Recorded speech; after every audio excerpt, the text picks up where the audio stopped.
করে বলতে চাই, আমরা হাসিনার স্বৈরতন্ত্রকে আমরা উচ্ছেদ করেছি।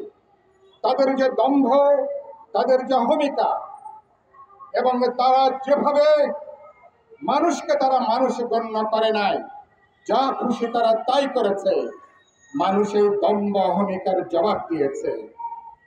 খুবই দুর্ভাগ্যজনক, যিনি মনে করলেন বাংলাদেশে এটা তাদের তালুকদারি, জমিদারি, এবং সেই তালুকদার জমিদারদেরকে মানুষ দুর্ভাগ্যজনকভাবে তাকে পালিয়ে যে তাকে জীবন রক্ষা করতে হয়েছে। পৃথিবীর কোন দেশে তিনি এখন আশ্রয় পাচ্ছেন না, কেউ আশ্রয় দিতে চাচ্ছেন না।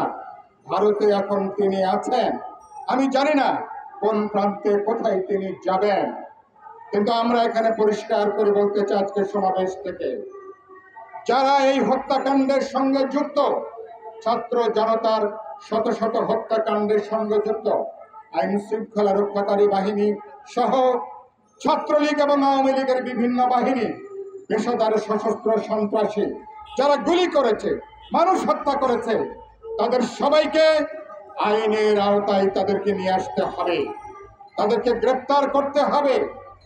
এবং আমরা বলতে চাই, আমরা এখন একটা গণঅভ্যুত্থানের উদযাপন চলছে, কিন্তু এই উদযাপন ইতিমধ্যেই অনেকগুলো দুঃখজনক ঘটনার জন্ম দিয়েছে।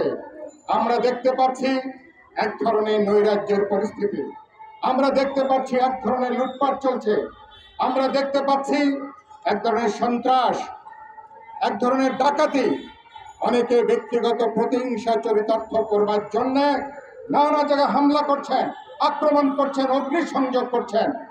দখলের জায়গায় পাল্টা দখলে তারা যুক্ত হয়েছেন। আমরা পরিষ্কার করে বলতে চাই, আমরা এই ধরনের তৎপরতা অনতিবিলম্বে বন্ধ করতে হবে। আমরা বিজয়ী যে অভ্যুত্থানের ছাত্র জনতা, সাধারণ মানুষ, এইভাবে আমরা এরকম একটা নৈরাজ্যের দিকে বাংলাদেশকে কোনোভাবে আমরা ঠেলে দিতে পারি না। আমাদের